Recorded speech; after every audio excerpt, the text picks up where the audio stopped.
was one of the hardest things to try and get back up from that and not knowing what to do or how to do it. So it was just devastating. Like your whole life changes.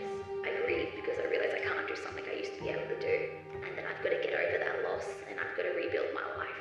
It's just a consistent loss and grief cycle, and every single time I think I've done it, or it's as worse as it's going to get, it magically manages to get worse.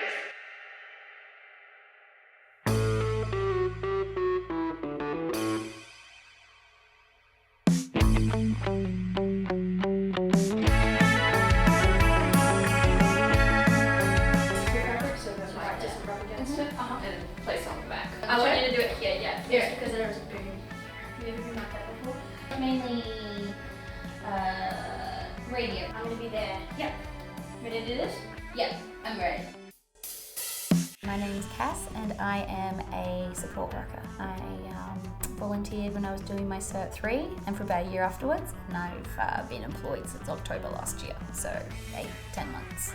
The clients, they make me smile every day, so depending on which clients are in on what day, but there's a couple of them that they just make me smile. Sometimes when you're working with a client and they've been trying to do something and they struggle and they've got a few barriers, when you overcome those barriers and the client gets to their end goal, it's the best feeling in the world. One of the biggest struggles I have as a support worker is sometimes I feel like I'm a bit of a burden on the people I work with. What is your eye condition called?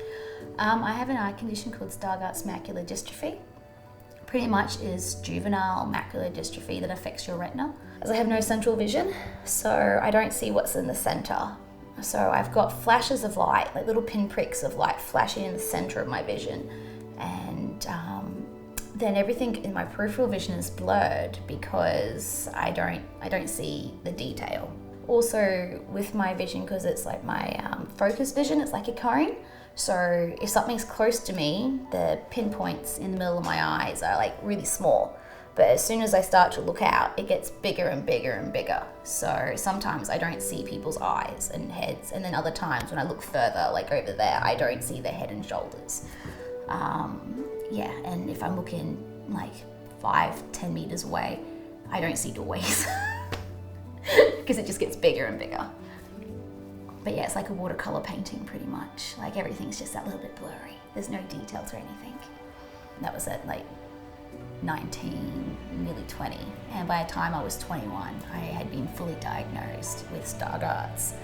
And it was one of the hardest things to try and get back up from that and not knowing what to do or how to do it. So it was just devastating. Like your whole life changes. And then just recently, actually, a few months ago, I found out that my peripheral vision is going in my right eye, and it's getting darker. So that's sometimes Stargardt's when it's finished with your central vision, it moves on to your peripheral vision. But also this could just be general macular degeneration, which I thought would happen when I was in my 50s and 60s, not necessarily my mid-30s. So again, it's devastating, and it's again having to restart life again. Yeah. Are you okay? Yeah. Yeah? Okay. I'll just do the tear. Yeah, you're okay. It leaked. I leaked.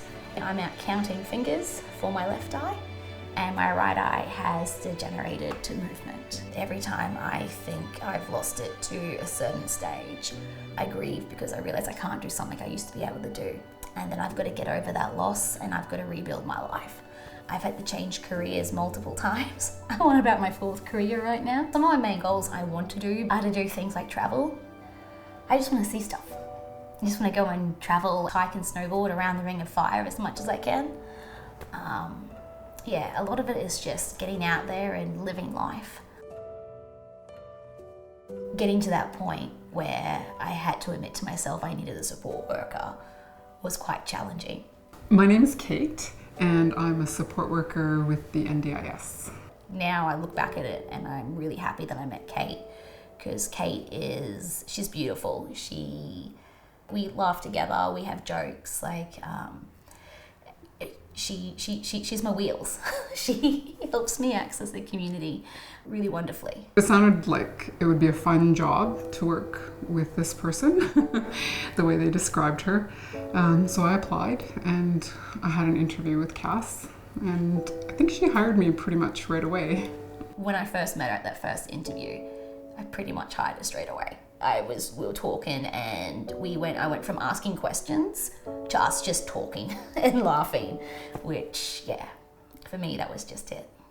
My main role when working with Cass is to provide community access. So I drive her to her appointments, and then we'll do some grocery shopping and any other errands that she needs to get done for that week. I see Kate once a week.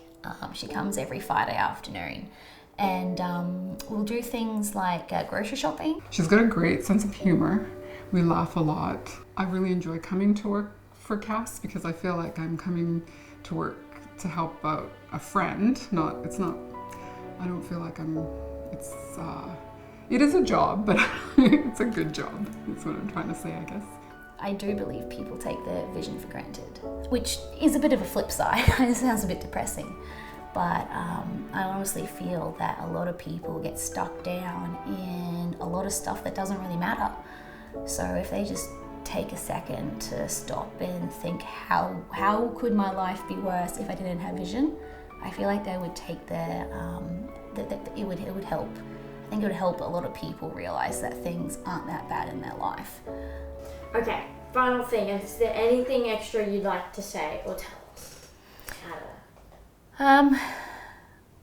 In the end, everyone's got their life struggles. I struggled a lot because I didn't want to get help because I was too independent, and getting help has actually made my life so much easier. So even though a few of the things I've said have seemed a little depressing, yeah, if you're in that place in life and you're struggling super hard, ask for help. I feel like that's the main thing to do. Ask for help and you should be able to get it.